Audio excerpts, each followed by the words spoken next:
ஒரு ஊர்ல மதி கபிலன்னு அக்கா தம்பி இருக்காங்க. கபிலனுக்கு மதி ஒரு குட்டி கதை சொல்ல போறதா சொல்லியிருக்கா. வாங்க நாமளும் போய் அந்த கதையை கேட்போம். இப்போ வீடியோக்குள்ள போலாம்.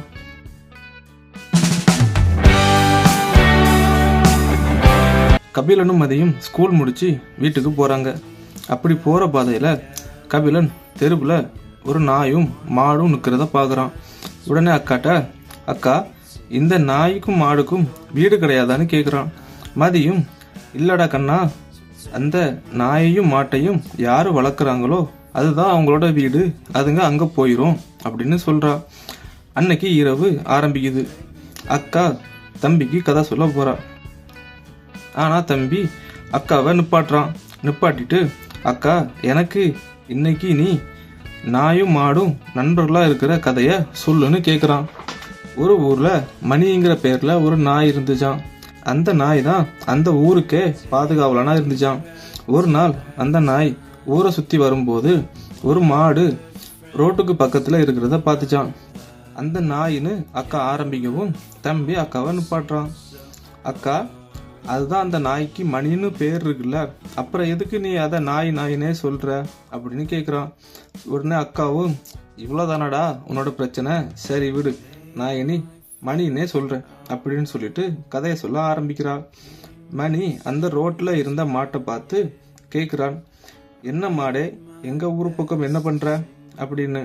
அதுக்கு அந்த மாடு, என் காலில் அடிபட்டுடுச்சு, அதனால நான் இங்கேயே தங்கிட்டேன், இன்னைக்கு ராத்திரி நான் இங்கே தான் இருக்க போறேன் அப்படின்னு சொல்லுது.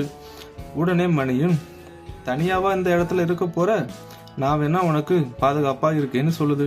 அதுக்கு அந்த மாடு, நீ என்னை விட சின்னவனா இருக்கிற, அப்புறம் எப்படி உன்னால எனக்கு பாதுகாப்பு தர முடியும், என்னால உனக்கு ஏதாவது பிரச்சனை வந்துட போகுது, அதனால நீ உன்னோட முதலாளி இருக்கிற இடத்த பார்த்து போ அப்படின்னு சொல்லுது.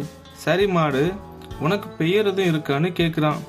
உடனே மாடும், ஆமா, என்னோட பேரு மாணிக்கம், எனக்கு முதலாளி இப்படி ஒரு பேர் வச்சிருக்காங்க அப்படின்னு சொல்றான்.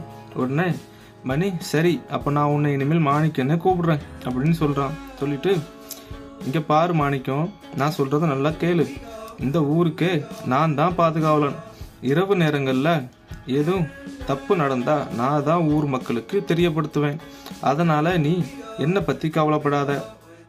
மாணிக்கமும், நான் சொல்றத சொல்லிட்டேன்ப்பா, அப்புறம் உன்னோட விருப்பம் அப்படின்னு சொல்றான். சரி மாணிக்கம், நீ எங்க இருந்து வந்த அப்படின்னு மணி கேக்குறான். அதுக்கு மாணிக்கம், நான் பக்கத்து கிராமத்துல இருந்து வந்திருக்கேன், திரும்பி போலான்னு பார்த்தா என் காலில் அடிபட்டுடுச்சு, அதனால என்னால போக முடியல அப்படின்னு சொல்றான். மணியும் மாணிக்கமும் பேசிக்கிட்டு இருக்கும்போது மாணிக்கம், எனக்கு ஏதோ சத்தம் கேக்குது, நான் போய் என்னன்னு பார்த்துட்டு வந்துடுறேன் அப்படின்னு சொல்லிட்டு மணி அங்கிருந்து கிளம்புறான். ஆனா மணிக்கு தெரியாது இது பக்கத்துல மாணிக்கத்தை திருடிட்டு போக வந்திருக்கக்கூடிய திருடர்களோட வேலை அப்படிங்கிறது. உடனே கபிலன், அக்கா, திருடனுக்கு எப்படி தெரியும் இங்கே மாணிக்கம் இருக்காங்கிறது அப்படின்னு கேட்கவும் அக்காவும், திருடர்கள் பண்ண சதி வேலையில தான் மாணிக்கத்துக்கு காலில் அடிபட்டு இருக்கு, அதனாலதான் அவன் கூட்டத்துல இருந்து அவன் பின்தங்கிட்டான், நல்ல வாய்ப்புக்காக காத்துக்கிட்டு இருந்த திருடர்கள் மாணிக்கம் இருந்ததுனால அவன் பக்கத்துல போக முடியல, இப்போ மாணிக்கத்தை திசை திருப்பி அங்க இருந்து அனுப்பிட்டாங்க, இது திருடர்களுக்கு ஒரு நல்ல வாய்ப்பா அமைஞ்சிடுச்சு. இப்போ மாணிக்கத்தை நோக்கி திருடர்கள் நெருங்கி வர்றாங்க. அதை பார்த்த மாணிக்கம் அங்கிருந்து தப்பிச்சு போக முயற்சி பண்றான். ஆனா அவனுக்கு காலில் அடிபட்டு இருந்ததுனால ரொம்ப கஷ்டப்பட்டு எழும்பி அங்கிருந்து வேற இடத்துக்கு போக முயற்சி பண்றான். ஆனா அவனால முடியல. அதுக்குள்ளேயே மாணிக்கத்தை திருடர்கள் பிடிச்சிடுறாங்க.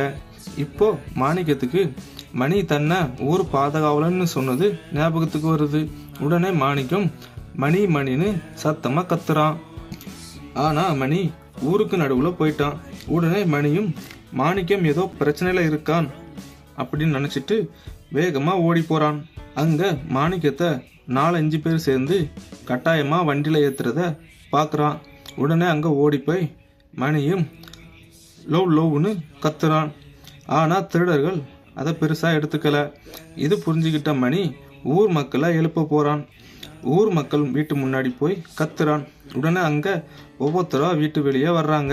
மணி கத்துறத பார்த்ததும் ஏதோ தப்பா இருக்குன்னு புரிஞ்சுக்கிட்டாங்க. மணியும் எல்லோரையும் என் பின்னாடி வாங்க என்ன சொல்லுற மாதிரி குதிக்கிறான். இதோ புரிஞ்சுக்கிட்ட ஊர் மக்கள் அவன் பின்னாடியே ஓடுறாங்க. அங்க மாணிக்கத்தை கடத்த முயற்சி பண்றத ஊர் மக்கள் பாக்குறாங்க. அப்போ ஊர் மக்கள்ல ஒருத்தர், டேய் எவன்டாது எங்க ஊருக்குள்ள வந்து மாட்டை திருட பாக்குறது அப்படின்னு கத்துறாங்க.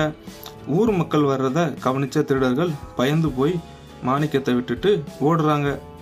இப்போ மணியால மாணிக்கம் காப்பாற்றப்படுறான். அவங்க 2 பேரும் நல்ல நண்பர்களாக மாறிட்டாங்க. மாணிக்கம் மணியை பார்த்து, நீ சொன்னது உண்மைதான், நீ தான் உண்மையிலே இந்த ஊருக்கு பாதுகாவலன். இப்படி பேசிட்டு இருக்கும்போதே மாணிக்கத்தை தேடி அவனோட முதலாளி வர்றாங்க. அவங்க வந்ததும் ஊர் மக்கள் நடந்ததை மாணிக்கத்தோட முதலாளி கிட்ட சொல்லுறாங்க. அதை கேட்டு அவர் அதிர்ச்சி அடைகிறாரு. இப்போ ஊர் மக்கள்கிட்ட மாணிக்கத்தோட முதலாளி பேசி மாணிக்கத்தை அங்கிருந்து கூட்டு போறாங்க. அப்போ மாணிக்கம் தன்னை காப்பாற்றிய ஊர் மக்களுக்கும் அதுக்கு முழு காரணமாக இருந்த மணிக்கும் நஞ்சை கூறிட்டு அங்கிருந்து கிளம்புறான். ஊர் மக்களும் மணியும் வழக்கம் போல அவங்க கடமையை செய்யறதுக்கு கிளம்புறாங்க. அக்கா கதையை சொல்லி முடிக்கவும் கபிலன் நல்லா தூங்கிட்டான். நீங்களும் நல்லா தூங்குங்க. அதுக்கு முன்னாடி நம்ம சேனலை சப்ஸ்கிரைப் பண்ண மறந்துடாதீங்க. இந்த கதை உங்களுக்கு பிடிச்சிருந்தா மறக்காம லைக் அண்ட் ஷேர் பண்ணுங்க. உங்களோட கருத்துக்களை கமெண்ட்ல பதிவு பண்ணுங்க. நன்றி.